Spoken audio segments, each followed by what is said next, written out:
मेरी एक स्टूडेंट हैं जो कि मेरे से एक दिन क्लास में पूछ रही थी कि सर ये जो आप ऑप्शन ग्रीक पढ़ा रहे हो इसको पढ़ने का बेनिफिट क्या है, कोई फ़ायदा है इसको पढ़ने का। तो मैंने कहा हाँ, दो फायदे तो बहुत ही क्लियर हैं। सबसे पहली चीज़ तो ये कि जब आप ऑप्शन चेन को देखती हो तो आप ये बहुत ही क्लियरली डिसाइड कर सकती हो कि आपको कौन सी स्ट्राइक को आज ट्रेड करना चाहिए ऑन द बेसिस ऑफ कि ऑप्शन ग्रीक की वैल्यू क्या क्या है। और दूसरी बात ये कि ऑप्शन ग्रीक इस बात में भी हेल्प करते हैं कि आपको आज ऑप्शन बाय करने चाहिए या आज आपको ऑप्शन सेल करने चाहिए। ये दो बेनिफिट तो बहुत ही क्लियर हैं। तो आज की क्लास में हम लोग ये समझेंगे कि जो हमारा ऑप्शन ग्रीक गामा होता है, हम गामा क्या होता है ये तो हम लास्ट क्लास में पढ़ चुके हैं, लेकिन ऑप्शन ग्रीक गामा क्योंकि हम जानते हैं कि वो खुद में भी डायनामिक होता है ना, उसकी वैल्यू भी हर वक्त चेंज होती रहती है। तो जब आप एक स्ट्राइक को चूज करोगे ट्रेड करने के लिए, या आप एक स्ट्राइक को चूज करोगे कि हम इसको बाय करेंगे या सेल करेंगे आज, तो आपको सिर्फ गामा को देखकर ही ये डिसाइड नहीं कर लेना चाहिए, जो उस टाइम वैल्यू है गामा की सिर्फ उसको देखकर डिसाइड नहीं कर लेना चाहिए कि ये स्ट्राइक ठीक है, क्योंकि गामा की जो अभी वैल्यू है वो ये नहीं रहेगी। जब स्टॉक मूव करेगा उसकी वैल्यू को कोई और भी चेंज करेगा। तो ऑप्शन ग्रीक को डिटेल में पढ़ने का बेनिफिट ये है कि जो गामा है, आपने जिस स्ट्राइक का भी परचेज किया है ना, गामा को देखकर परचेज कर लिया, लेकिन जब आप परचेज कर रहे हो तो आपको बहुत सारी चीज़ें और भी माइंड में रखनी पड़ेंगी। जैसे कि अगर मान लो मैंने ये स्ट्राइक परचेज कर ली, इसका गामा है मान लो एग्जाम्पल के लिए कहता हूँ 0.08, करेक्ट। अब अगर मार्केट में वोलाटिलिटी बढ़ी तब ये गामा क्या हो चुका होगा, या डेल्टा क्या हो चुका होगा, करेक्ट। या अगर मार्केट में टाइम कम रह गया है एक्सपायरी में, तब ये गामा क्या इफेक्ट डालेगा डेल्टा पर। या अगर मैं सेलर हूं तो मेरी पोजीशन पर क्या इफेक्ट डालेगा, या मैं बायर बना हूं आज तो मेरी पोजीशन पर क्या इफेक्ट डालेगा।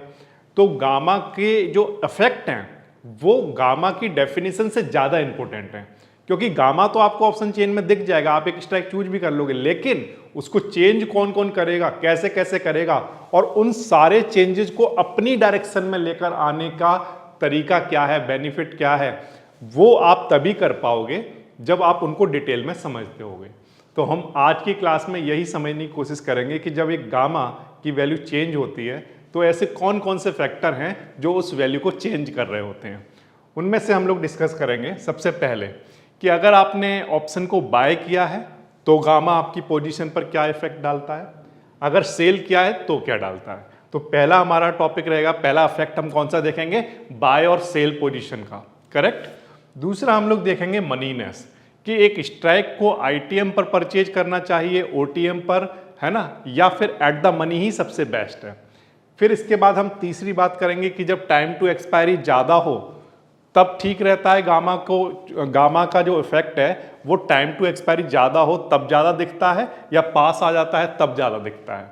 और फिर हम साथ में ये भी देखेंगे कि वोलाटिलिटी जो है वो गामा को किस तरह से अफेक्ट करती है।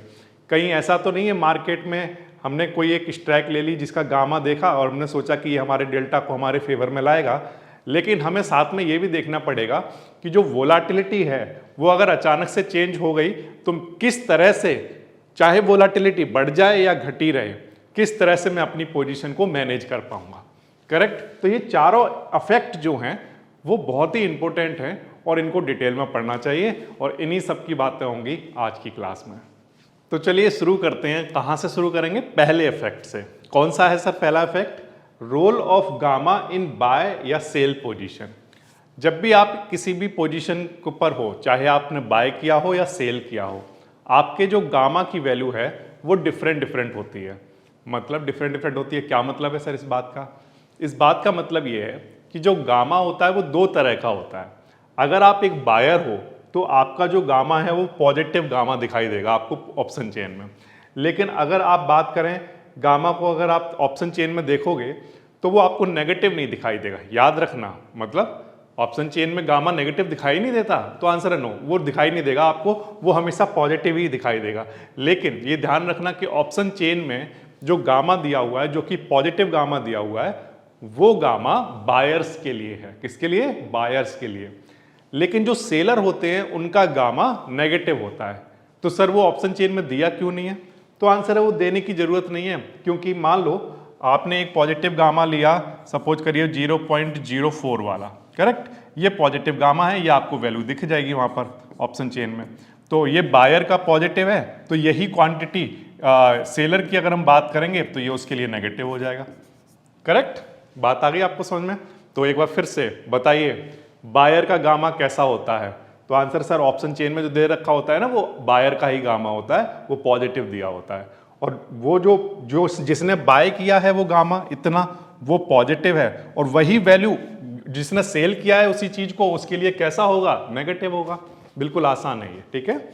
अच्छा, अब गामा तो याद है ना, भूल तो नहीं गई? पिछली क्लास में हमने पढ़ा था गामा क्या करता है। तो आंसर है हाँ याद है सर, गामा के ऊपर तो पूरा एक वीडियो देखा हमने। गामा क्या करता है? गामा डेल्टा की वैल्यू को चेंज करता है जैसे जैसे स्टॉक मूव करता है, ठीक है। अब गामा के बारे में एक बात और पता चल गई आपको कि बायर का पॉजिटिव और सेलर का नेगेटिव। तो ये पॉजिटिव नेगेटिव है भी, तो सर क्या फर्क पड़ता है तो दोनों का गामा अगर मैग्नीट्यूड वाइज देखें तो दोनों की वैल्यू तो इक्वल ही है ना, उससे फर्क क्या पड़ता है? तो आंसर है फर्क तो बहुत पड़ता है, और वो जो फर्क पड़ता है उसको हम लोग अब डिटेल में समझने की कोशिश करते हैं। सबसे पहली चीज देखो, सबसे पहले ऑप्शन बायर की बात करो। ऑप्शन बायर के लिए क्या होता है? If you buy a call और put you hold a positive gamma. अभी अभी हमने डिस्कस किया, चाहे आपने कॉल परचेज की हो चाहे आपने पुट परचेज की हो, दोनों ही केस में आपने दोनों में से कुछ भी परचेज किया हो, आपका गामा पॉजिटिव रहेगा अगर आप बायर हो। करेक्ट। दूसरी बात, when stocks move in your favour delta increase quickly so you earn fast. Last class में मैं बहुत डिटेल में आपको ये एग्जाम्पल के साथ दिखा चुका हूं कि जैसे जैसे स्टॉक्स मूव करता है आपकी डायरेक्शन में, एक बायर की डायरेक्शन में जब स्टॉक मूव करता है तो उसका डेल्टा बहुत तेजी से बढ़ता है। करेक्ट। और जब वो बहुत तेजी से बढ़ता है तो जो प्रॉफिट है बायर का वो बढ़ने लगता है। और ऐसा कौन करता है? तो आंसर है गामा करता है। करेक्ट, ये हमने लास्ट क्लास में डिटेल में कर चुके हैं। फिर दूसरी चीज हमने ये भी देखी थी कि when stocks moves against you delta decreases and you lose slower. तो आपने पिछले क्लास में एग्जांपल्स में देखा था कि जब एक मान लो हमने कॉल बाय की और मार्केट हमारी अपोजिट डायरेक्शन में मूव करने लगा तो गामा हमारी हेल्प करता था, और वो क्या करता था? हमारा जो लॉस है उसको स्लो कर देता था। ये देखा था ना आपने। करेक्ट। अच्छा, तो ये बायर के बारे में तो हम लोग सब कुछ समझ चुके हैं, बहुत सारे एग्जाम्पल्स के साथ हम लोग लास्ट क्लास में देख चुके हैं कि बायर का तो बहुत हेल्प करता है। लेकिन सेलर की अगर हम बात करें, एक ऑप्शन सेलर के लिए, इफ यू सेल और अ कॉल और put you hold negative gamma.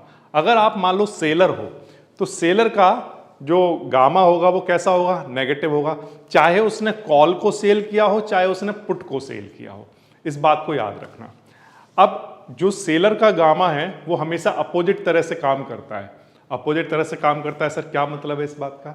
इस बात का मतलब ये है कि देखो हमने एक चीज समझी है, पिछली क्लास में एक हमने चीज डिस्कस की थी, क्या कि स्टॉक अगर हमारी डायरेक्शन में गया, करेक्ट, एक बायर की डायरेक्शन में गया तो जो डेल्टा है वो भी उसी की डायरेक्शन में रहेगा। करेक्ट।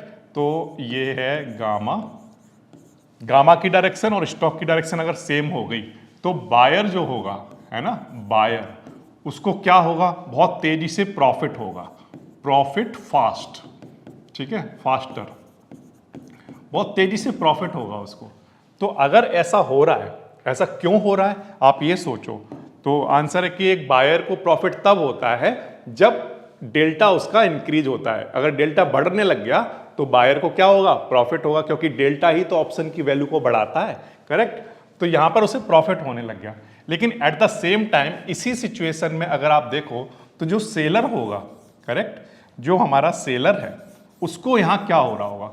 तो आंसर है सेलर के अपोजिट डायरेक्शन हो गई। अब ये बायर को प्रॉफिट हो रहा है तो सेलर को यहां पर क्या हो रहा होगा? लॉस हो रहा होगा।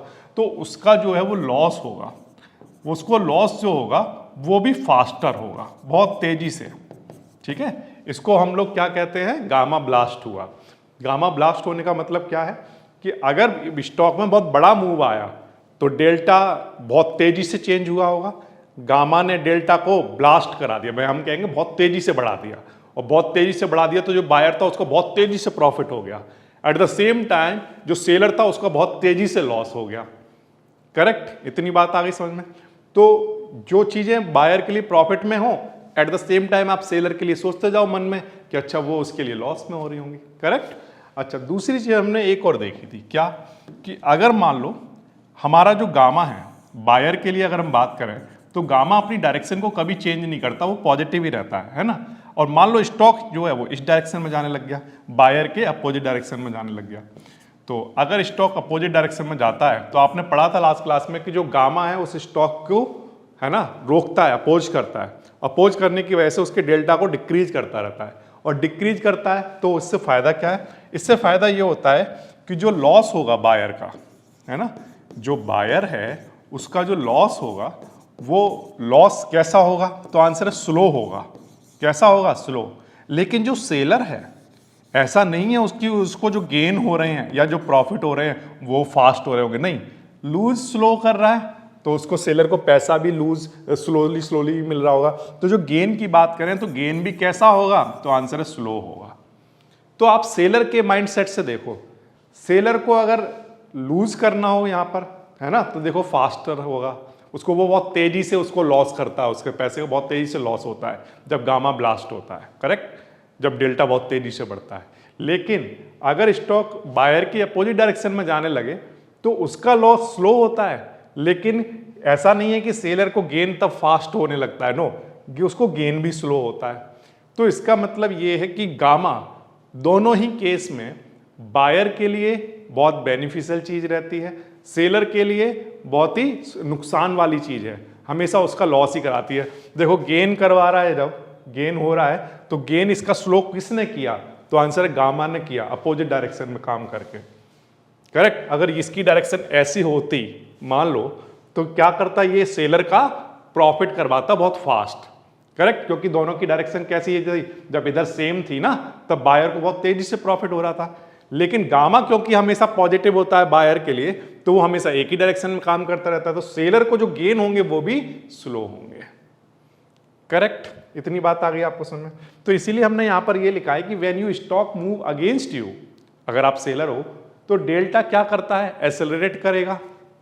सेलर के अगेंस्ट अगर कर रहा है तो यू लूज फास्टर, डेल्टा बहुत तेजी से बढ़ेगा, you lose faster. But when stocks move in your favour, seller के अगर फेवर में अगर गामा जाता भी है तब भी क्या होगा, तब उसके इसमें डेल्टा डिक्रीज कर रहा होगा।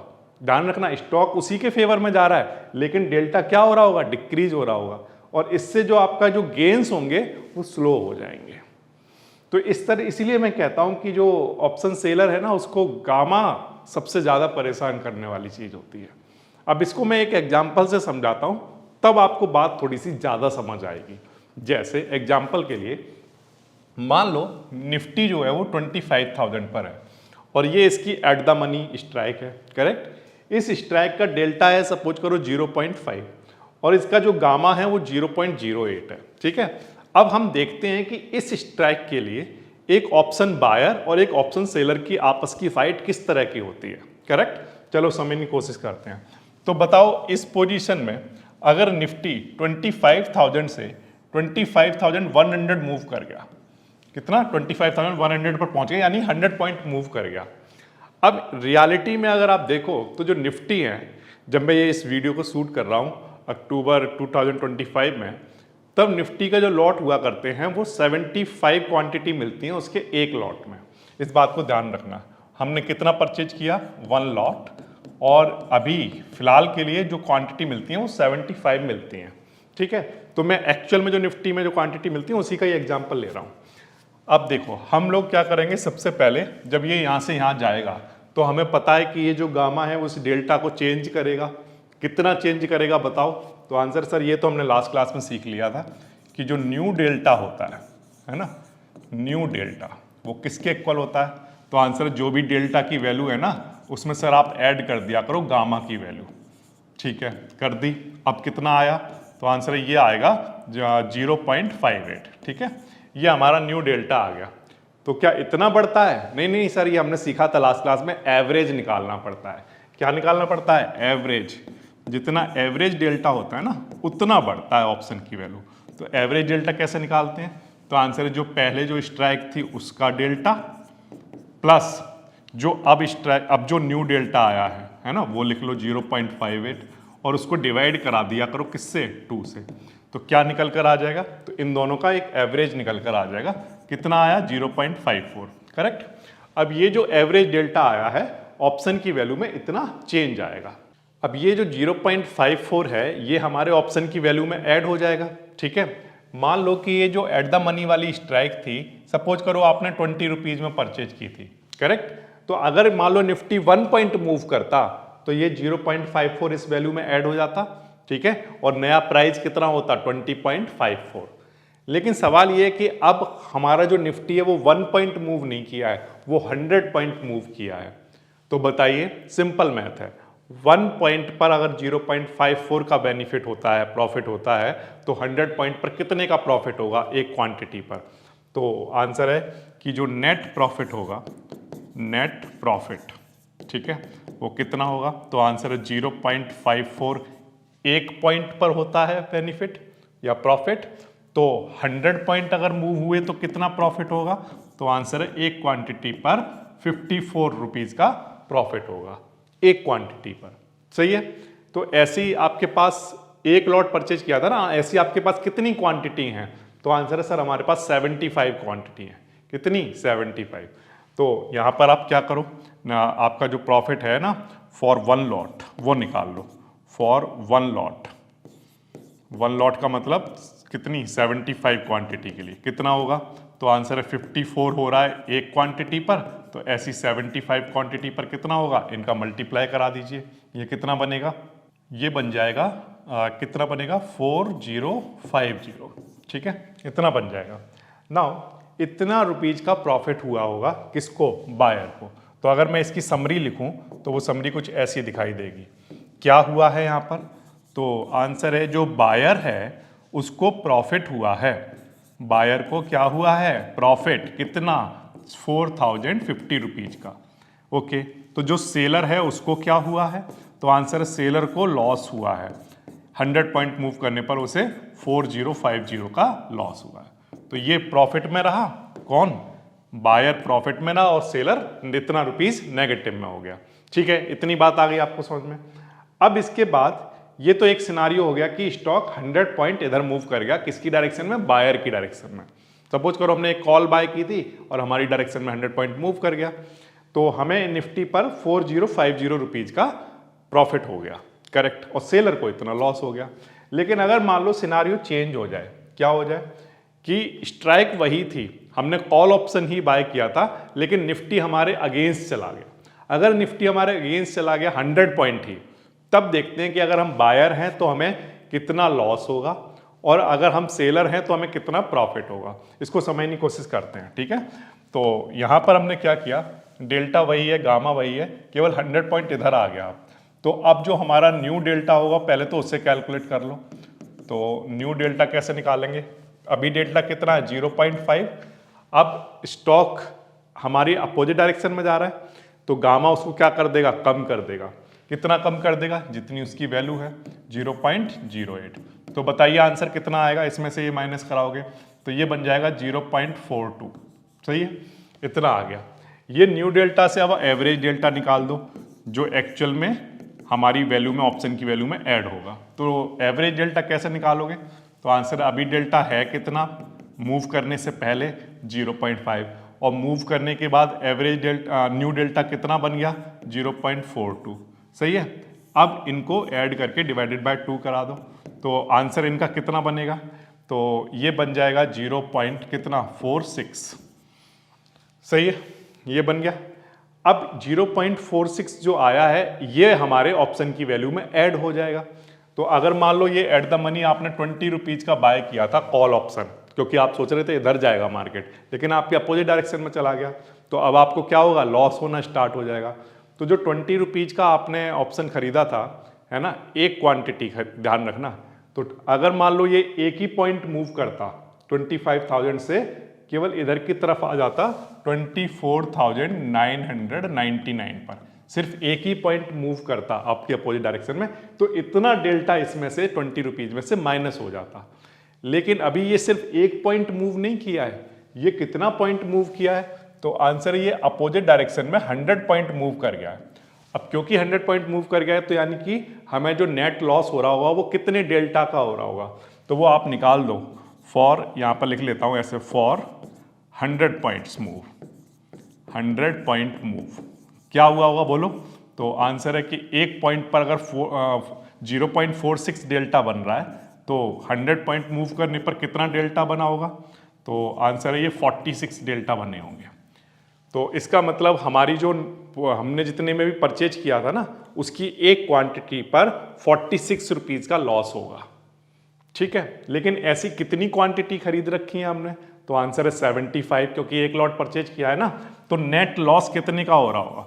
तो आंसर है नेट जो लॉस होगा वो होगा 75 मल्टीप्लाई बाय 46। तो ये कितना बनेगा? 3450। ठीक है, 3450 रुपीज़ का नेट लॉस हो रहा होगा। किसको? बायर को। तो मैं इसको थोड़ा सा कंक्लूजन करके लिख देता हूँ। क्या बना? देखो, जो बायर है, बायर उसको क्या हो रहा है अब? तो आंसर है लॉस हो रहा है। कितने रुपीज़ का? तो आंसर है 3450 रुपीज़ का। लेकिन जो सेलर है ना, उसको क्या हो रहा है? तो आंसर है प्रॉफिट हो रहा है। कितने रुपीज़ का? तो आंसर है 3450 रुपीज़ का। करेक्ट? अच्छा, अब एक बात ध्यान से देखो आप कि मैंने आपको जो पहला एग्जाम्पल दिखाया, उस एग्जाम्पल में निफ्टी 100 पॉइंट मूव किया इधर, तब जो बायर का प्रॉफिट था वो 4050 था। लेकिन अगर निफ्टी 100 पॉइंट इधर मूव किया, जब हमने एग्जाम्पल के लिए देखा, तो जब निफ्टी इधर मूव किया तब उसको जो लॉस हुआ वो सिर्फ 3450 का हुआ। तो अगर आप इसको समरी बनाने की कोशिश करोगे तो आप इसको ऐसे समझ सकते हो। क्या?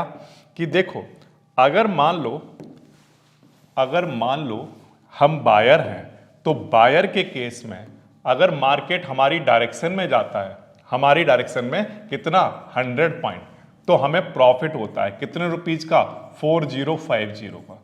लेकिन अगर मार्केट हमारी अपोजिट डायरेक्शन में 100 पॉइंट चला जाता है तो हमें लॉस होता है सिर्फ कितने का? 3450 का। है ना? लॉस कितने का होता है? सिर्फ 3450 का होता है। तो आप ये देखो कि ये कैसा सिनारियो बना। अगर 100 पॉइंट हमारे डायरेक्शन में जा रहा है तब तो हमें प्रॉफिट तो देखो कितना ज़्यादा हो रहा है, लेकिन अगर हमारे अगेंस्ट गया तो हमें लॉस उससे कम हो रहा है या ना?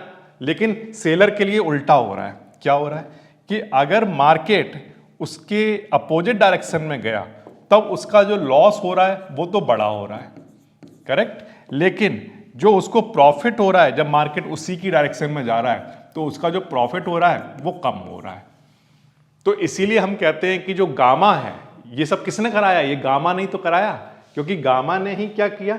गामा ने, अगर आप ध्यान से देखो तो गामा ने यहां पर इस डेल्टा को कम करने का काम किया था जब अपोजिट डायरेक्शन में गया बायर के, और गामा ने ही जब बायर की डायरेक्शन में जा रहा था तो डेल्टा को बढ़ाने का काम किया था। तो ये गामा ही है जो क्या कर रहा है? बायर को प्रॉफिट करवा रहा है। अगर उसकी साथ गया मार्केट तो खूब प्रॉफिट करवाएगा, अगर उसके अपोजिट गया तो उसको लॉस कम करवाएगा। जबकि सेलर के साथ क्या कर रहा है कि मार्केट उसकी डायरेक्शन में जा रहा है तो उसे प्रॉफिट कम करवाएगा, लेकिन मार्केट सेलर की अपोजिट डायरेक्शन में चला गया, लॉस खूब करवाएगा उसको। तो इसीलिए मैं कहता हूं कि ऑप्शन ग्रीक का काम सिर्फ राइट स्ट्राइक को चूज करना ही नहीं है, साथ में ये भी है कि आप ऑप्शन को बाय करने वाले हो आज या सेल करने वाले हो, क्योंकि ये ऑप्शन ग्रीक ही डिसाइड करते हैं कि अगर गामा ब्लास्ट हुआ, अगर गामा ने डेल्टा को बहुत तेजी से पुश कर दिया तो बायर होने के क्या फायदा हैं और सेलर होने के क्या नुकसान है। ये समझ आया आपको? और एक बात को भी माइंड में फिट करके रख लेना बहुत अच्छे से कि ये जो गामा को देखकर ये डिसाइड करना कि सेल करना ठीक रहेगा या फिर बाय करना ठीक रहेगा, ये बात भी ध्यान रखना कि अगर स्टॉक में बहुत बड़े मूव आ रहे हैं तब तो ये सारी चीज़ें एप्लीकेबल हैं। मतलब अगर मान लो मार्केट में एक बड़ा मूव आता है तो डेल्टा बड़ा चेंज होता है, बहुत तेज़ी से चेंज होता है, और जब बहुत तेज़ी से चेंज होता है तो जो ऑप्शन बायर है, अगर आप उसके प्रॉफिट को देखोगे तो वो एकदम फ्लिप कर जाता है, बहुत तेज़ी से बढ़ जाता है। करेक्ट? 200 रुपये की कोई कॉल थी, देखते देखते ही 5-7 मिनट में आप देखोगे 500, 600, 700 रुपये की हो गई। अब जब ऐसा होता है तो ऑप्शन बायर बहुत खुश होता है, वो कहता है गामा ब्लास्ट हो गया। गामा ब्लास्ट हुआ का मतलब गामा ने डेल्टा को बहुत तेजी से बढ़ा दिया। करेक्ट? अब उसी सिनारियो में सेलर के बारे में सोचो क्या हो रहा होता है। उस देखते ही देखते जो 200 रुपये की कॉल थी जो कि 700 रुपये की हो गई है, सेलर के लिए बहुत बड़ा लॉस है, बहुत बड़ा ह्यूज इम्पैक्ट डालता है सेलर की पोजीशन पर जब इस तरह के बिग मूव आते हैं। लेकिन अगर बहुत स्मॉल मूव चल रहे हैं, जैसे एग्जांपल के लिए इधर 50 पॉइंट गया, फिर इधर 50 पॉइंट गया, फिर इधर वापस से 50 पॉइंट जाने के बाद फिर 100 पॉइंट इधर आ गया, तो ये बड़े मूव नहीं है। सही है। तो जब बड़े मूव नहीं है तो गामा का जो इम्पैक्ट है ना वो नेग्लिजिबल है, बहुत ज़्यादा मैटर करता नहीं है कि फिर आप बाय कर रहे हो या सेल कर रहे हो। समझ आ गई बात। तो इसलिए फिर से बाय या सेल करने को डिसाइड करने से पहले ये देखना पड़ेगा कि मार्केट में बिग मूव आ रहे हैं या नहीं आ रहे हैं। और सर ये कैसे पता चलता है? तो आंसर वोलाटिलिटी से पता चलता है, और उसको हम लोग डिस्कस करने वाले हैं आगे आने वाली क्लासों में। तो वोलाटिलिटी जब समझ में आ जाएगा जब बहुत अच्छे से, तो आपको ये भी समझ में आ जाएगा कि कैसे पहले से पता करें कि मार्केट की वोलाटिलिटी कैसी रहने वाली है या क्या हो सकती है। ठीक है। तो ये तो बातें हो गई किसकी, बाय और सेल पोजीशन के बारे में, गामा के इफेक्ट। ठीक है। ओके, इसके बाद हम लोग चलते हैं अपने नेक्स्ट इफेक्ट पर। तो गामा पर नेक्स्ट इफेक्ट कौन डालता है? तो आंसर है मनीनेस। मनीनेस मतलब कि जैसे कि आईटीएम, एटीएम या फिर ओटीएम, ये जो स्ट्राइक्स हैं इनके गामा जो हैं वो डिफरेंट होते हैं। इसको एक्सप्लेन करने के लिए मैं क्या करता हूँ, पहले आपको ऑप्शन चेन पर लेकर चलता हूँ। अगर आप इस ऑप्शन चेन को ध्यान से देखो तो यहाँ पर जो अभी एट द मनी का जो स्ट्राइक है वो है 25,850। निफ्टी यहाँ पर 25,868 पर है, तो इसका ये एट द मनी है 850। करेक्ट। नाउ अब आप इस ऑप्शन चेन में जब इन गामा की वैल्यू को देखते हो तो इन गामा की वैल्यू में कुछ खास बात है। क्या कि अगर मान लो इस एट द मनी स्ट्राइक से अगर हम लोग डीप आईटीएम की तरफ चलना स्टार्ट कर दें, ये वाला पार्ट कॉल के लिए है ना, तो कॉल से ऊपर यहाँ पर आप जब जाओगे ना, जैसे 25,800, ये सारी जो स्ट्राइक्स होंगी क्या होंगी, डीप आईटीएम होंगी। तो चलो हम लोग डीप आईटीएम की तरफ चलते हैं।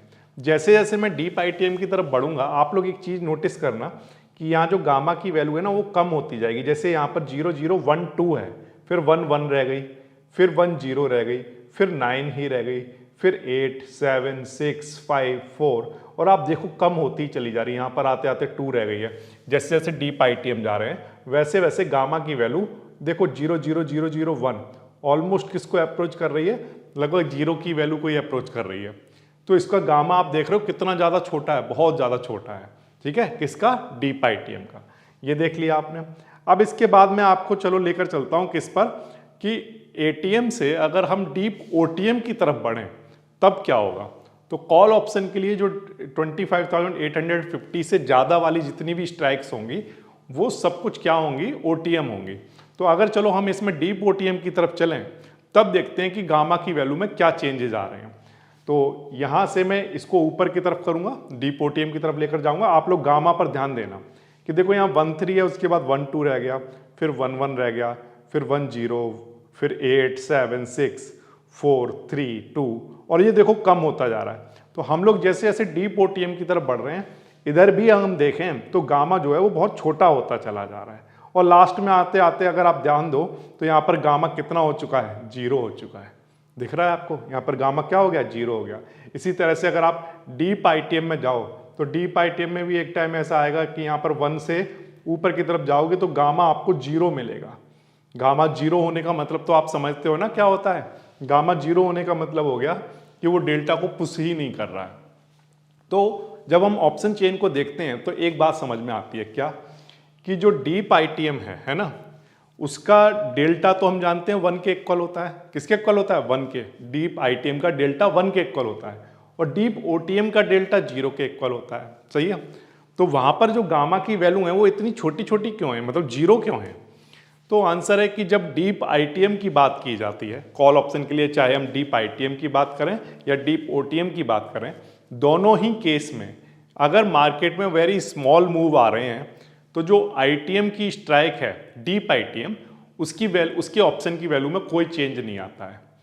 और अगर हम डीप ओटीएम की बात करें तो उसमें भी अगर ऑप्शन की वैल्यू, अगर मान लो मार्केट में थोड़े छोटे स्मॉल मूव आ रहे हैं तो डीप ओटीएम की वैल्यू में भी कोई भी चेंज नहीं आएगा, उसकी ऑप्शन की वैल्यू में कोई चेंज नहीं आएगा। जैसे एग्जांपल के लिए कहता हूं कि मान लो निफ्टी अभी 25,000 पर है, करेक्ट, और अगर हम लोग बात करें डीप ओटीएम की तो वो रहा होगा, जैसे एग्जांपल किया मैंने 27,000, ठीक है। ये लिख दिया मैंने।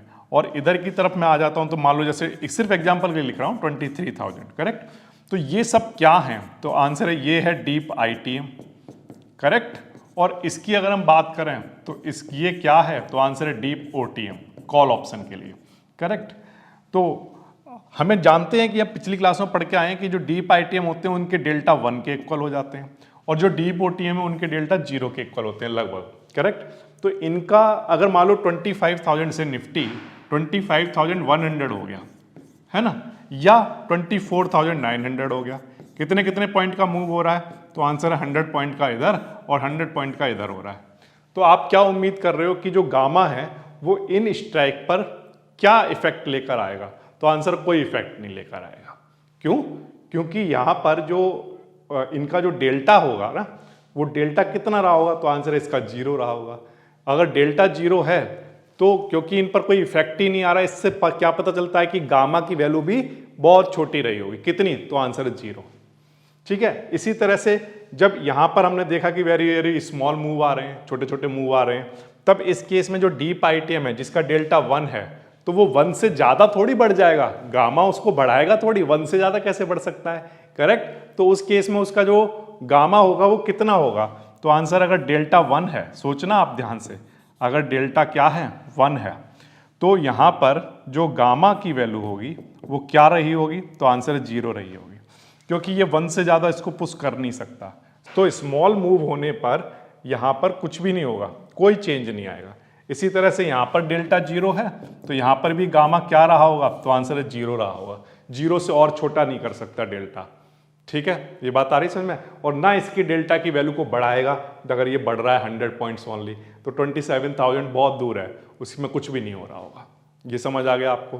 तो इसीलिए जो ऑप्शन चेन में आप देख रहे हो ना, जो यहाँ पर जो डेल्टा दिख रहे हैं आपको, जो गामा की वैल्यू दिख रही है आपको बहुत 0 दिख रही हैं, उनके जो डेल्टा देखोगे तो आप 0.99 है ना, देख रहे हो आप, ये 0.99, फिर यहाँ 1 हो गया, 1 वाले का डेल्टा का गामा हमेशा कितना मिलेगा आपको, 0 ही मिलेगा। इसी तरह से जो ओटीएम होते हैं ना, उनके भी अगर आप देखोगे जिनके डेल्टा 0 हैं उनके गामा भी आपको 0 ही देखने को मिल रहे हैं। क्लियर हो गई बात, ठीक। तो क्या आपने नोट किया, नोट क्या किया बोलो, तो आंसर सर हमने ये नोट कर लिया है कि जो डीप आईटीएम हो चाहे डीप ओटीएम हो, दोनों ही केस में क्योंकि डेल्टा एक्सट्रीम पर होते हैं, 1 पर और 0 पर होते हैं, तो वहां पर जो गामा है उनको कुछ भी मूव नहीं कराता है अगर स्मॉल मूव है, करेक्ट। तो गामा की वैल्यू अगर यहाँ पर एंड पॉइंट पर 0 ही होती है तो ज़्यादा कहाँ पर होती है, तो आंसर है, अगर ऑप्शन चेन को ध्यान से देखें तो गामा की जो बड़ी वैल्यू मिलती है वो एट द मनी के आसपास मिलेगी या एट द मनी पर मिलेगी। तो इसीलिए हमने यहाँ पर लिखा है एट द मनी जो है वो बिगेस्ट गामा रखता है, वहाँ पर डेल्टा 0.5 होता है, जो कि बहुत सेंसिटिव होता है। बहुत सेंसिटिव होने का क्या मतलब है सर, बहुत सेंसिटिव होने का मतलब ये है कि अगर मान लो निफ्टी 25,000 पर है, करेक्ट, अगर ये 100 पॉइंट इधर मूव कर गया तो क्योंकि इसका डेल्टा 0.5 है तो 100 पॉइंट इधर मूव करने पर ये डेल्टा को बढ़ा भी सकता है। 100 पॉइंट यहाँ मूव किया, अब डेल्टा अगर आप देखोगे तो 0.6 भी हो सकता है, और अगर ये इधर की तरफ 100 पॉइंट मूव कर गया तो ऐसा भी हो सकता है कि जो डेल्टा है वो घटकर 0.4 रह गया हो। तो यहाँ पर तो डेल्टा को चेंज कर रहा है गामा, इसीलिए क्यों कर रहा है चेंज, क्योंकि गामा यहाँ पर सबसे बड़ा है, ये वाला जो डेल्टा है सबसे ज़्यादा सेंसिटिव होता है, छोटे छोटे से मूव पर ही ऊपर की तरफ भी बढ़ने लगता है या हो सकता है नीचे की तरफ जाने लगे। ये बात आ गई आपको समझ में, ठीक है।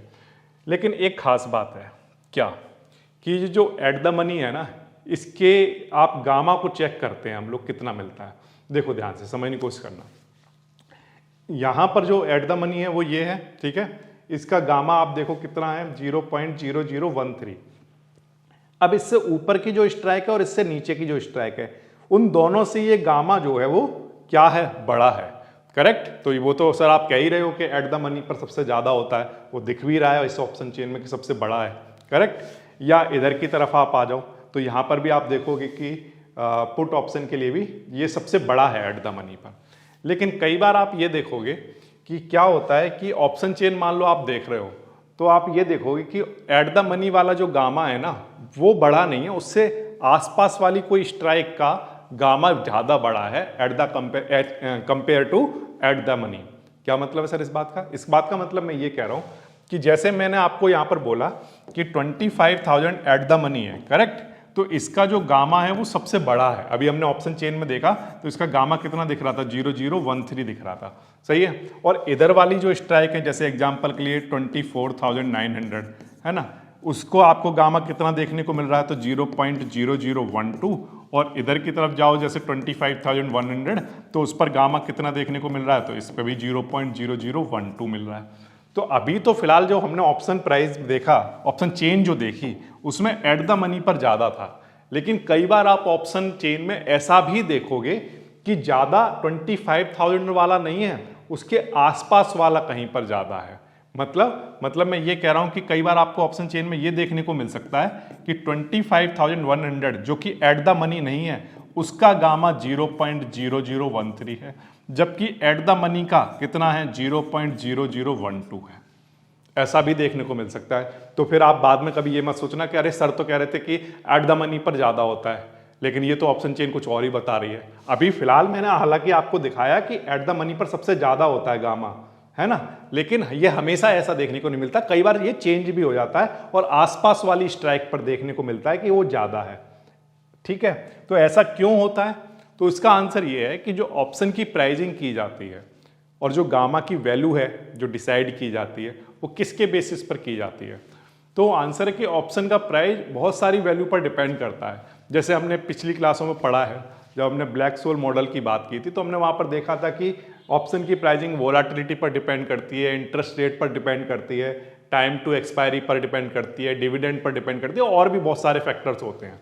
तो जो एक ऑप्शन प्राइसिंग जब निकल कर आती है ना, तो ऑप्शन के प्राइस में के अकॉर्डिंगली गामा की वैल्यू भी चेंज हो जाती है।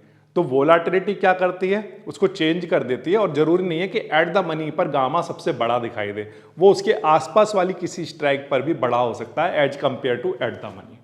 ठीक है, तो बहुत सारे फैक्टर उसको अफेक्ट करते हैं।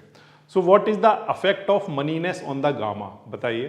तो आंसर है sir deep ITM, deep OTM पर गामा के ऊपर कोई इफेक्ट नहीं होता है। ठीक है, सिर्फ इफेक्ट कहाँ देखने को मिलता है, तो आंसर है एट द मनी पर। ठीक, तो अगर आप मान लो कोई एक ऑप्शन बायर हो, सही है, तो अगर आप चाहते हो कि गामा आपकी हेल्प करे, तो बताओ आप डीप आईटीएम खरीदोगे, डीप ओटीएम खरीदोगे, या एट द मनी परचेज करना चाहोगे? तो आंसर है सर डीप आईटीएम खरीदा तो गामा कुछ हेल्प ही नहीं करेगा, वो खुद भी जीरो है, हमारी क्या हेल्प करेगा। डीप ओटीएम खरीदा तो सर उसमें भी क्या फायदा है, वो तो खुद ही जीरो है, वो हमारी क्या हेल्प करेगा। सही है, तो सबसे ज्यादा सेंसिटिव कौन सा है, तो answer eight the money. Eight the money का जो गामा है वो आपकी सबसे ज्यादा हेल्प कर सकता है अगर मार्केट आपकी डायरेक्शन में गया तो। अगर आपकी अपोजिट डायरेक्शन में भी गया तो भी हेल्प करेगा, लेकिन आपको लॉस तो हो ही रहे होंगे, चाहे वो उनको कम कर रहा हो, लेकिन लॉस तो है ही ना। तो अगर आप चाहते हैं कि गामा आपको हेल्प करे तो एट द मनी का स्ट्राइक सबसे बेस्ट निकल कर आता है। इसके बाद जो नेक्स्ट इफेक्ट आता है वो है इफेक्ट किसका, टाइम का। गामा की वैल्यू के ऊपर टाइम का एक बड़ा इफेक्ट होता है। कैसे? अगर मान लो एक वीकली ऑप्शन आपने परचेज किया जिसमें 7 डेज बाद एक्सपायरी होगी, तो जब आप पहले दिन जब देखोगे तब गामा की वैल्यू कुछ आपको दिखाई देंगी, करेक्ट। लेकिन जैसे जैसे टाइम टू एक्सपायरी पास आएगा, सपोज करो 1 या 2 दिन बचा हुआ है एक्सपायरी में, करेक्ट, तब आप देखोगे कि जो एट द मनी के गामा हैं वो बहुत तेजी से स्पाइक्स होते हैं, बहुत तेजी से मूव करते हैं। जबकि क्योंकि मार्केट में 1 या 2 दिन ही रह गए हैं, तो जो आईटीएम और जो ओटीएम के डेल्टा हैं, हमें पता है कि वो अब सर्टेनिटी आ गई है मार्केट में कि जो आईटीएम है वो आईटीएम ही बना रहेगा और जो ओटीएम है वो ओटीएम ही बना रहेगा। तो उनके डेल्टा पर बहुत ज़्यादा बड़े इफेक्ट नहीं आते हैं और उनके जो गामा की वैल्यू हैं वो धीरे धीरे घटने लगती हैं। क्या मतलब है सर इस बात का? इस बात का मतलब ये है कि जैसे मान लो एग्जाम्पल के लिए कह रहा हूँ कि अभी निफ्टी 25,000 पर है, ठीक है, और अभी ये उसका क्या है, एट द मनी है।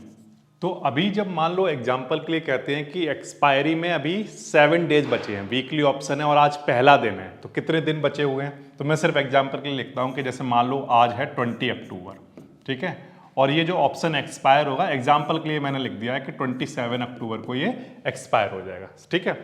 अब मान लो आज 20 अक्टूबर है, तो जो एट द मनी वाली जो कॉल है ना, उसके लिए जो ओटीएम है, एग्जाम्पल के लिए मैंने लिखा कि 25,500, ठीक है, ये क्या है, ओटीएम है, ओके। और जो 25,000 से इधर की तरफ आप आओगे तो कॉल ऑप्शन के लिए 24,500 जो है ये क्या है, तो आंसर ये ITM है। अब हम लोग एक बात जानते हैं कि जो OTM होते हैं, है ना, उनके डेल्टा स्मॉल होते हैं, करेक्ट, उनके डेल्टा स्मॉल होते हैं, स्मॉल डेल्टा। जैसे एग्जांपल के लिए मान लो मैंने लिखा कि 20 अक्टूबर को इस स्ट्राइक जो कि OTM है उसका डेल्टा सिर्फ मैंने माना कि 0. सपोज करो 2 के आसपास है, और जो इसका ITM का जो डेल्टा है वो मैंने माना कि एग्जांपल के लिए कहता हूँ कि 0.8 रहा होगा, सही है, और एट द मनी पर तो है ही 0.5। नाउ अगर आप इनके गामा की बात करो तो गामा की वैल्यू सिर्फ एग्जांपल के लिए मैंने यहाँ पर लिखा कि सपोज करो गामा अभी है 0.0001 ऐसा कुछ है, और इधर की तरफ देखें तब भी इसका भी गामा हमें कम ही देखने को मिलता है 0.0001 ऐसे है। नाउ एग्जाम्पल के लिए आपसे ये कहता हूँ कि 20 अक्टूबर से जैसे जैसे आप मार्केट आगे की तरफ बढ़ने लगेगा, है ना, तो 20 अक्टूबर को तो कुछ भी हो सकता था। 20 अक्टूबर को आप देखो तो ये 25,000 से, क्योंकि अभी 7 दिन बचे हुए हैं, तो ये यहाँ पर भी पहुँच सकता है, ये एट द मनी हो सकता है, या ये इधर भी जा सकता है ना, इसकी वैल्यू में भी चेंज आ सकती है, ये भी एट द मनी बन सकता है। तो उस केस में तो डेल्टा और गामा दोनों ही चेंज हो सकते हैं, करेक्ट।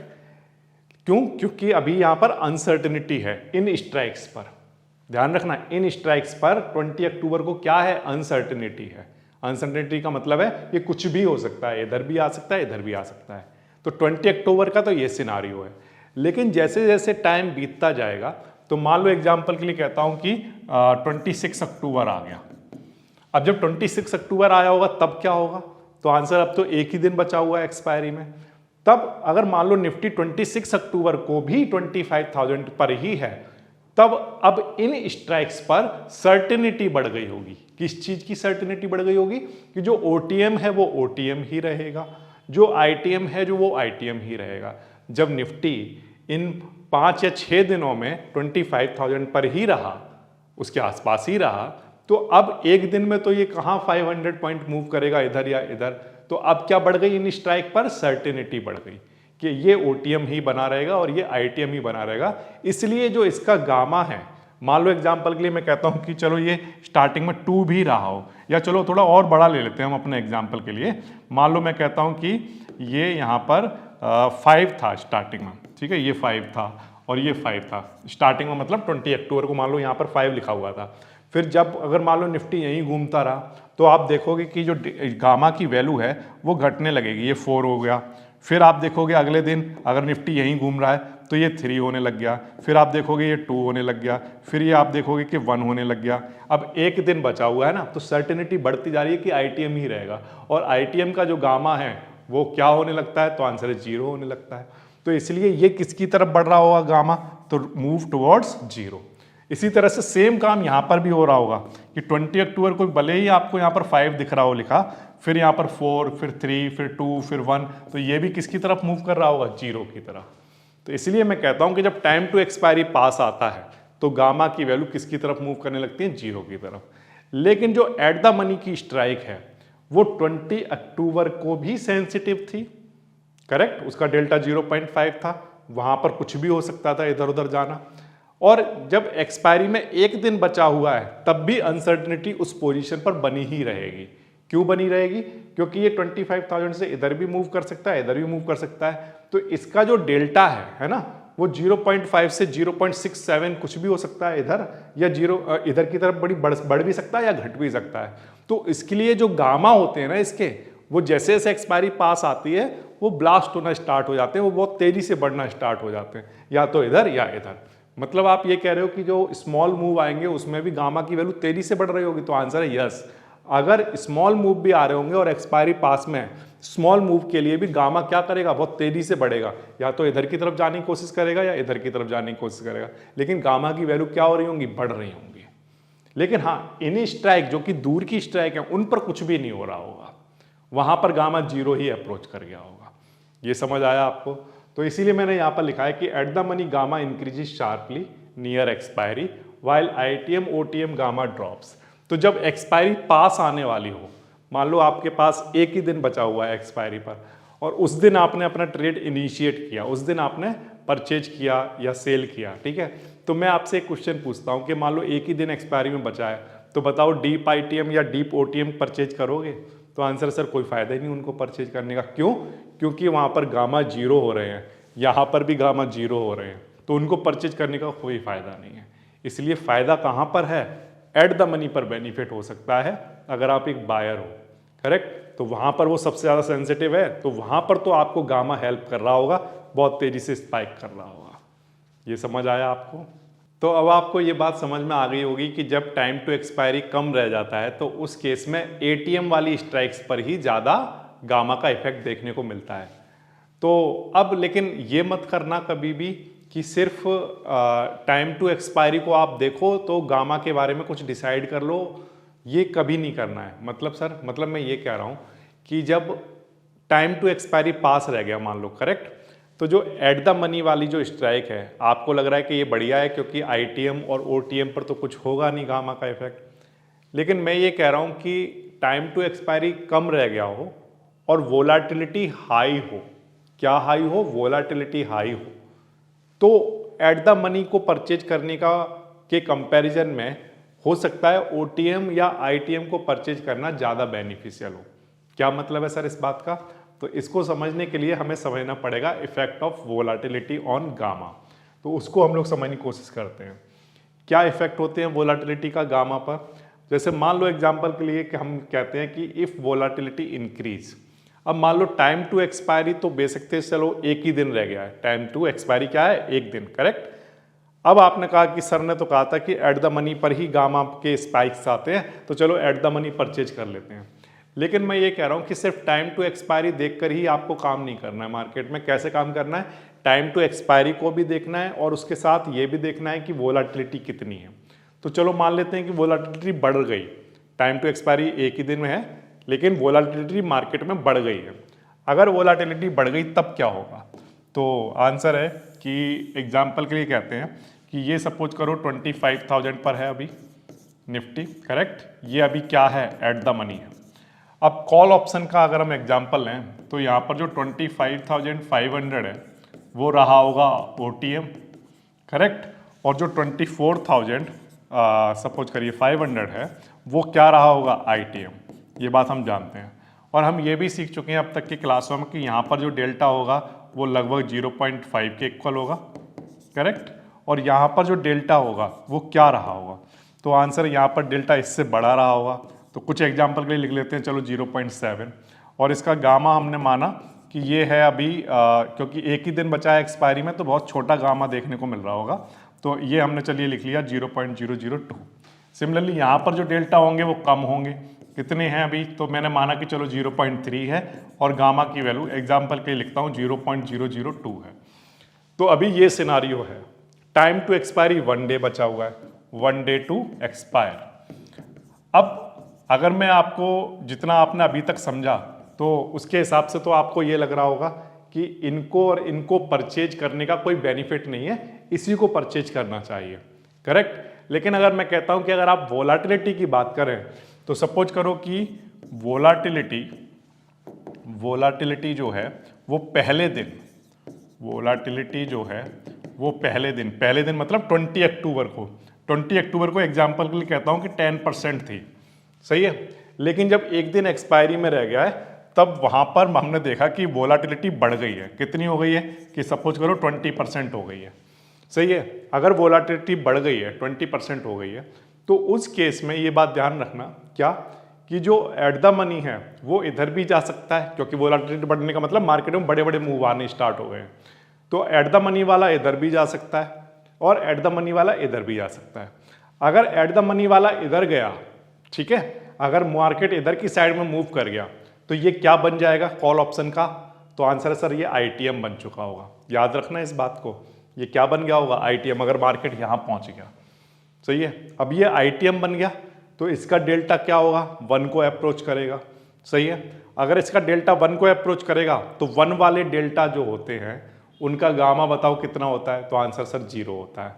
तो इसका मतलब इसका जो डेल्टा है वो तो बढ़ना स्टार्ट हो जाएगा और जो इसका गामा है वो ड्रॉप होना स्टार्ट हो जाएगा, करेक्ट। इतनी बात आ गई आपको समझ में? अच्छा, अगर मान लो मार्केट इधर की तरफ ना जाकर इधर की तरफ जाना स्टार्ट कर दिया और यहाँ पहुँच गया, तो अब ये क्या हो गया होगा? तो आंसर तब सर ये OTM बन गया होगा। और अगर ये OTM बन गया होगा तब क्या होगा? तो आंसर है कि जो डेल्टा है ना, वो घटना स्टार्ट हो जाएगा, क्योंकि OTM के डेल्टा कम होते हैं as compare to at the money. और जो गामा है वो भी क्या हो रहा होगा? तो आंसर वो भी घट रहा होगा, वो भी डिक्रीज होना स्टार्ट हो गया होगा। बात आ गई आपको समझ में? तो एक बार फिर से ध्यान दीजिए, 25,000 क्या है? अभी आज ATM है। फिर 4-5 दिन निकल गए, हमने देखा एक्सपायरी में मान लो एक दिन बचा हुआ है और वोलाटिलिटी बढ़ गई है। अगर वोलाटिलिटी बढ़ गई है तो अब एक दिन में क्या क्या हो सकता है? तो आंसर है ड्यू टू वोलाटिलिटी ऐसा हो सकता है कि 25,000 से 25,500 पर चला जाए। तो अगर ये यहाँ आ गया तो ये ITM बनेगा, तो इसका डेल्टा बढ़ेगा, गामा घटेगा। करेक्ट? अच्छा, लेकिन अगर एक ही दिन में हो सकता है मार्केट इधर आ जाए, तब ये क्या बन क्या होगा? OTM बन गया होगा। और OTM बनेगा तो इसका जो डेल्टा है वो क्या होगा? कम होगा और गामा भी कम होगा। तो ये बात ध्यान रखना कि जब वोलाटिलिटी बढ़ती है, करेक्ट, तो स्ट्राइक को परचेज करने से पहले किस बात का ध्यान रखना कि वोलाटिलिटी कितनी है।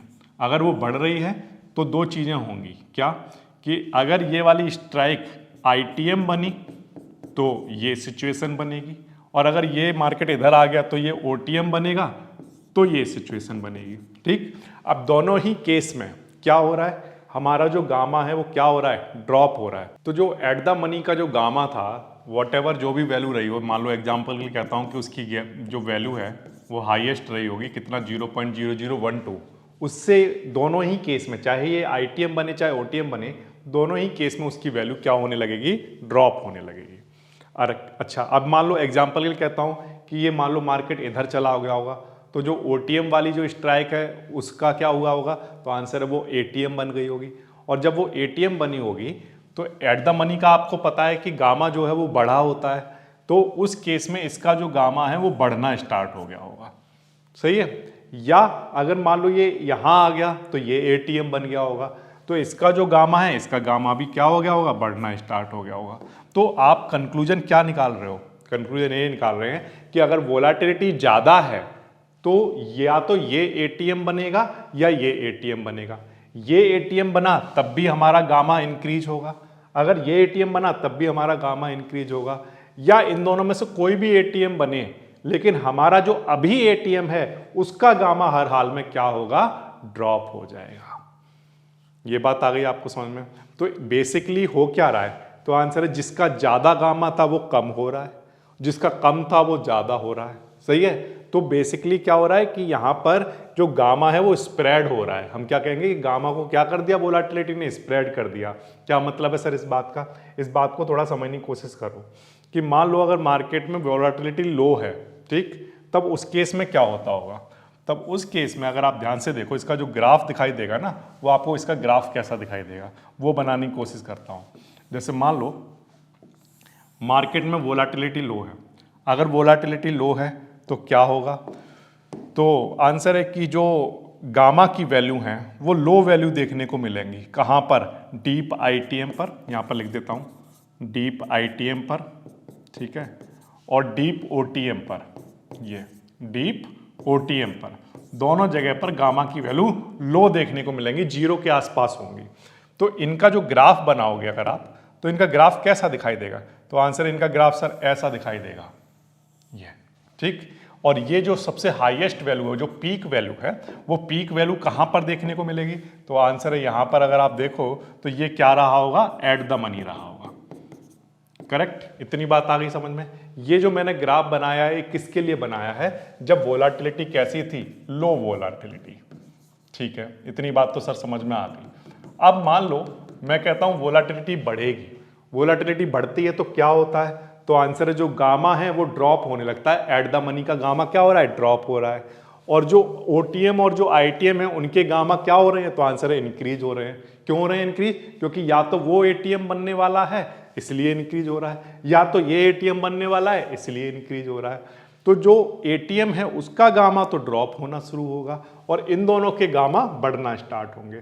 तो इसका जो ग्राफ दिखाई देगा वो अब कैसा दिखाई देगा, तो इफ वोलाटिलिटी इंक्रीज तो ये ऊपर की तरफ आना स्टार्ट हो जाएगा, ये भी ऊपर की तरफ बढ़ना स्टार्ट हो जाएगा गामा, और इसका जो गामा है वो ड्रॉप करके यहाँ कहीं आ गया, है ना, इसका गामा ड्रॉप होना स्टार्ट हो गया। तो यही जो ग्राफ है वो ऐसा दिखाई देगा। तो जो ग्राफ पहले काफ़ी आपको ऐसा दिख रहा था कि जिसमें यहाँ पर एक कोन टाइप का दिख रहा है, एक मतलब एक स्टीप आपको पीक दिख रहा था जहाँ पर, अब वो पीक नहीं दिखेगा, अब क्या हो रहा है वो शार्प, अब वो धीरे धीरे क्या हो रहा है, फ्लैट होना स्टार्ट हो जाएगा। ये चीज़ पहले एट द मनी पर पीक वैल्यू रखती थी, करेक्ट, लेकिन अब ये जो पीक है वो क्या होगा, स्प्रेड होना स्टार्ट हो जाएगा और ये जो ग्राफ आपको ऐसा दिख रहा था अब वो फ्लैट हो जाएगा, फ्लैट होना स्टार्ट हो जाएगा। क्यों? क्योंकि इधर का गामा भी बढ़ा, इधर का गामा भी बढ़ा और इसका गामा ड्रॉप हुआ। ठीक है, इतनी बात आ गई समझ में। तो ये बड़ा फेमस ग्राफ है, इसको बड़े आसानी से समझ सकते हो आप। ठीक है, क्लियर हो गई बात आपको। अच्छा, तो फिर से अगर वोलाटिलिटी लो हो तो बताओ क्या होता है। तो आंसर सर अगर वोलाटिलिटी लो हो ना तो 25,000 अगर अभी एटीएम है, ठीक है, और एक्सपायरी में अगर कम टाइम बचा हुआ है, अगर एक्सपायरी में कम टाइम बचा हुआ है तो इस बात के बहुत कम चांस हैं कि ये जो ओटीएम है और ये जो आईटीएम है ना, ये एटीएम बनेंगे, इस बात के बहुत कम चांस हैं अगर लो वोलाटिलिटी और टाइम टू एक्सपायरी कम रह गया है। तो इसलिए ये आईटीएम है, ये आईटीएम ही बना रहेगा, यानी कि इसका गामा छोटा है, छोटा ही रहेगा, और जो ओटीएम है उसका जो गामा है वो छोटा ही रहेगा, क्योंकि वो ओटीएम ही बना रहेगा, टाइम टू एक्सपायरी भी कम है और मार्केट में वोलाटिलिटी भी लो है। लेकिन जो एट द मनी वाला जो गामा है वो बढ़ेगा, क्योंकि यहाँ पर अभी भी क्या है, अनसर्टिनिटी है, ये इधर भी जा सकता है, इधर भी जा सकता है।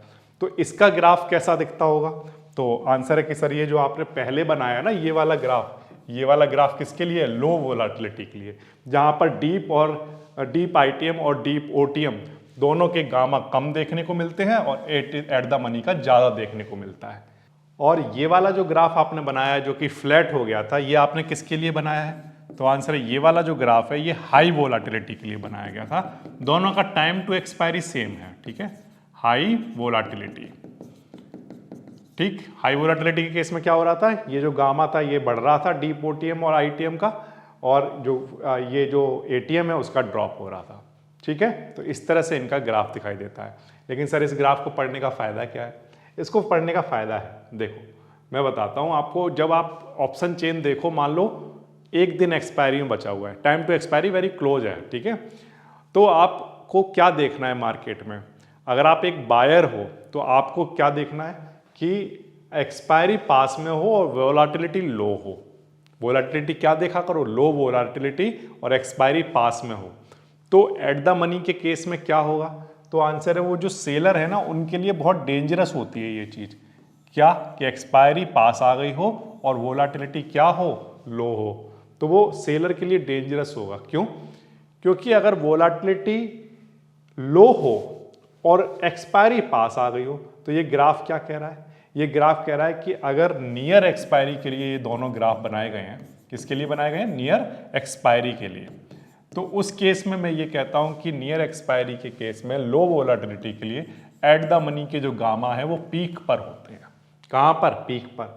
और गामा जो है ना वो अगर पीक पर है तो वो सेलर के लिए बहुत डेंजरस होगा। क्यों?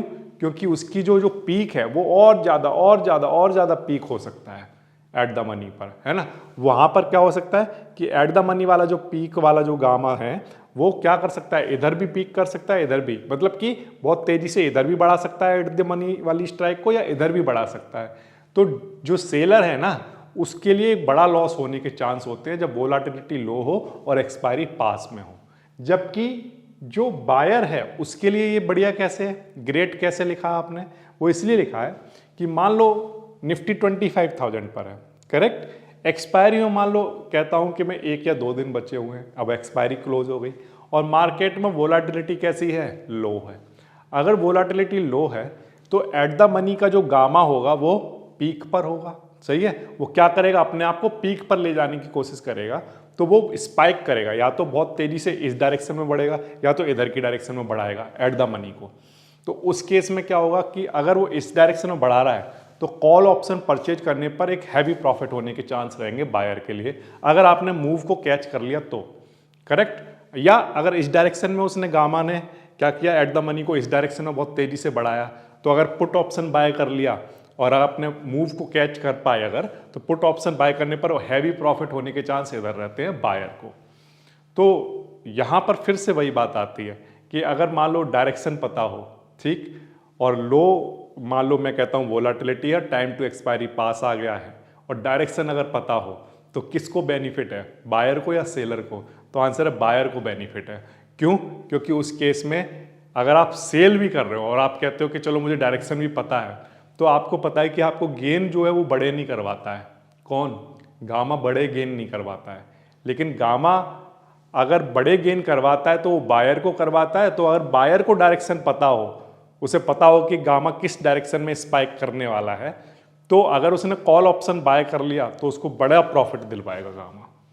तो ये बायर के लिए बढ़िया है, सेलर के लिए बढ़िया नहीं है। करेक्ट? इतनी बात आ गई आपको समझ में? तो ये तो बात हो गई किसकी, लो वोलाटिलिटी की। हाई वोलाटिलिटी के केस में क्या होता है? हाई वोलाटिलिटी के केस में क्योंकि ग्राफ जो है वो फ्लैट हो गया होता है। अब ग्राफ फ्लैट हो गया है, ना तो यहाँ का गामा बहुत ज़्यादा है, ना यहाँ का गामा, ना यहाँ का गामा, ये सारे गामा लगभग लगभग एक जैसे ही हो गए हैं। तो अब बायर को कोई बेनिफिट है नहीं। अगर बायर को बेनिफिट है नहीं तो किसको बेनिफिट होगा? सेलर को बेनिफिट होगा। वो हैजिंग बड़े आसानी से कर सकता है, जबकि लो वोलाटिलिटी के केस में यहाँ पर हैजिंग कर पाना थोड़ा सा मुश्किल होता है सेलर के लिए। सेलर के लिए हैजिंग करना मुश्किल क्यों होता है? क्योंकि जो मार्केट है वो गामा उसको किसी भी डायरेक्शन में मूव करा सकता है तेजी से, तो वहाँ पर हैजिंग करना थोड़ा सा मुश्किल हो जाता है सेलर के लिए। ठीक है, तो बायर के लिए सबसे बेस्ट बताओ फिर से कौन है? तो आंसर है लो वोलाटिलिटी और टाइम टू एक्सपायरी नियर हो। ठीक है, ये गामा के कॉन्टेक्स्ट में मैंने ये सारी बातें कही हैं। हो सकता है कि आगे की आने वाली क्लास में मैं आपको बोल दूं कि नहीं नहीं, लो वोलाटिलिटी भी देखा करो, टाइम टू एक्सपायरी भी देखा करो और ये भी देखा करो। वो तीसरी चीज़ कुछ भी हो सकती है, वो आगे की क्लासों में कवर होगी, तो इस बात को ध्यान रखना। लेकिन आप जैसे जैसे करते जा रहे हो, जैसे जैसे आप आगे बढ़ते जा रहे हो इन वीडियोज़ में, तो मैं आपसे ये कह रहा हूँ कि आप कुछ चीज़ें हैं जो माइंड में सेट करके रखो। क्या? जैसे एग्जाम्पल के लिए मैं आपसे कहता हूँ कि अगर आपको कोई भी स्ट्राइक बाय करनी है, सही है, तो अब तक की क्लासों में इतनी बात तो आपको समझ में आ गई होगी कि हमने सबसे पहली चीज़ क्या समझी थी। हमने पर समझा था कि एक स्ट्राइक जब आप बाय कर रहे हो तो ये देखना चाहिए कि हम OTM ले रहे हैं, ITM ले रहे हैं या ATM ले रहे हैं। तो अगर आप स्टार्टिंग से सीक्वेंस देखते हुए आ रहे हो तो आपको एक बात समझ में आ गई होगी कि OTM को लेने में कोई ज़्यादा बेनिफिट है नहीं। क्यों? क्योंकि उनके जो डेल्टा हैं वो 0 के इक्वल होते हैं। हम लोग डेल्टा कवर कर चुके हैं, तो डेल्टा 0 के इक्वल होते हैं OTM के। करेक्ट? अच्छा, दूसरी बात, फिर गामा भी आपने देख लिया आज की क्या होते हैं, 0 होते हैं। तो OTM लेने का बेनिफिट बायर को है नहीं, सही है, डेल्टा और गामा के कॉन्टेक्स्ट में। करेक्ट?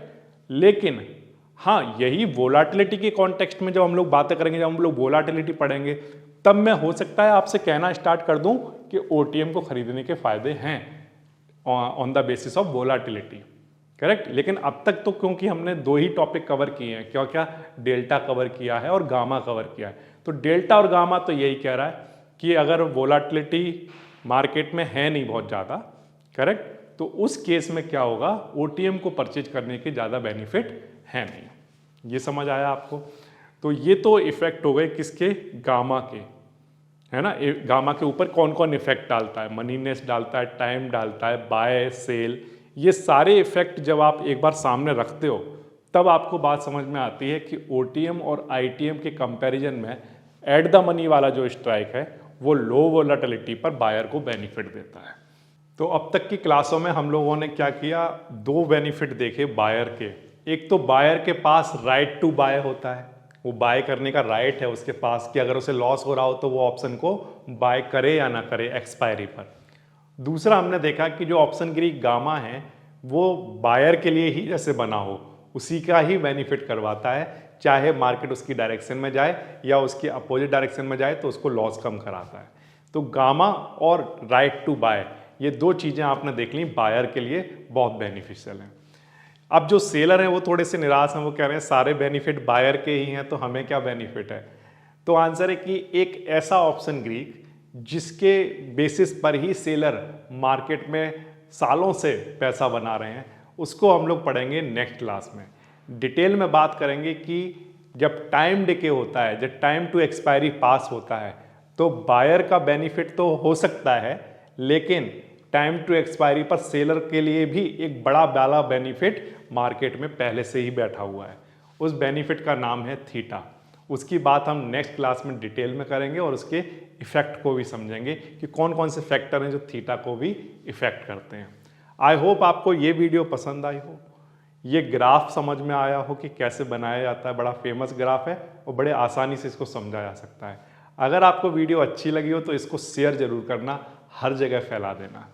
जहाँ जहाँ ऑप्शन बायर बैठे हुए हैं, सेलर बैठे हुए हैं, सबके लिए ये बेनिफिशियल हो सकती है, क्योंकि ये जो ग्राफ है ये बताता है कि कौन सी स्ट्रेटजी के साथ मार्केट में एंटर करना चाहिए। मैं मिलता हूँ आपसे नेक्स्ट वीडियो में। Thank you.